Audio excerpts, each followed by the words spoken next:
think of a much better car for touring Europe than this? A Ferrari GTC4 Lusso T. It's quite a long name, so from now on I'll refer to it as a Lusso. But after this trip, our Tour de Alps, I'm not sure I can think of anything better for doing the job.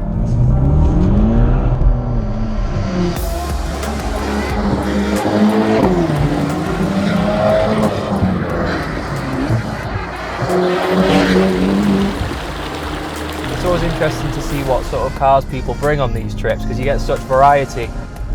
We have all sorts of different cars on this trip, from everything as hardcore as a Veyron. We've got the track specials like Speciales, Performantes. But the thing with this car is it seems to do everything so well. So while the more track focused cars might get thrown around a bit, they're grounding out on the bumpier roads, this just plows through. You've got a load of suspension travel, so on the bumpier roads you can actually carry so much speed. You're not grounding out on any bumps, you're not scraping the splitter.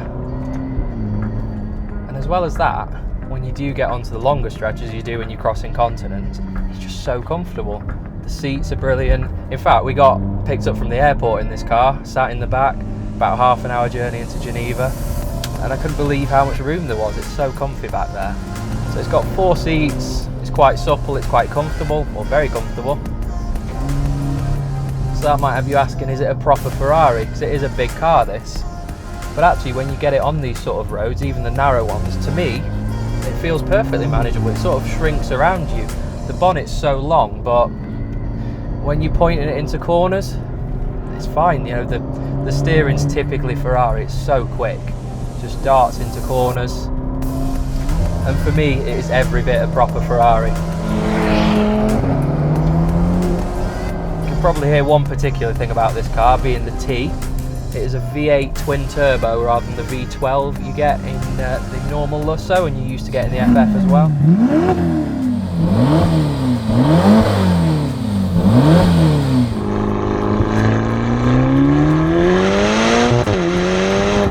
So you can hear it doesn't sound quite as musical as that one does, but you have so much torque down at the bottom end.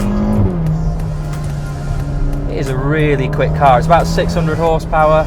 It's about 1800 kilos, so it's not a light car, but God, it doesn't feel anything like that heavy. It dances, to be honest, on roads like this. Also, have you seen this road? It's absolutely incredible. We're in a pretty amazing place to test it out as well.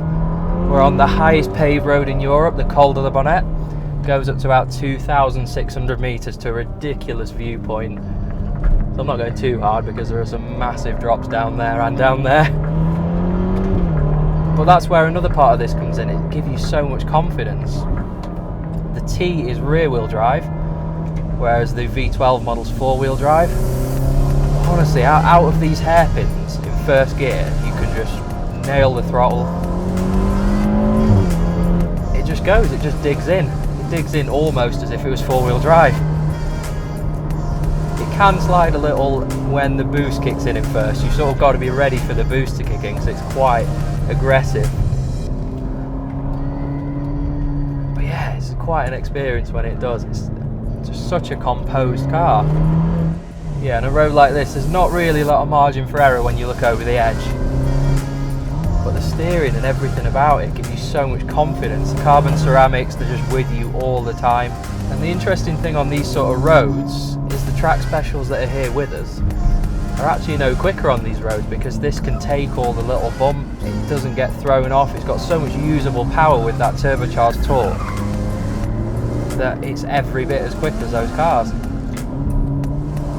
But then when you get on the legs where you're just hitting the motorway, you stick it in 7th gear, it's got comfort mode, wet mode, and it just eats up the miles. It's so quiet in here actually because of the double glazing, and then you open the windows and you get all the exhaust noise as well. Yeah, it's not quite a V12, but it does sound pretty cool. Coming into this, we wanted to see if the Lusso was the ultimate Grand Tourer, and to be honest, I already thought it would be. It's proved me right on that, but what I didn't expect is for it to be such an impressive sports car as well. It really is a full package, this car.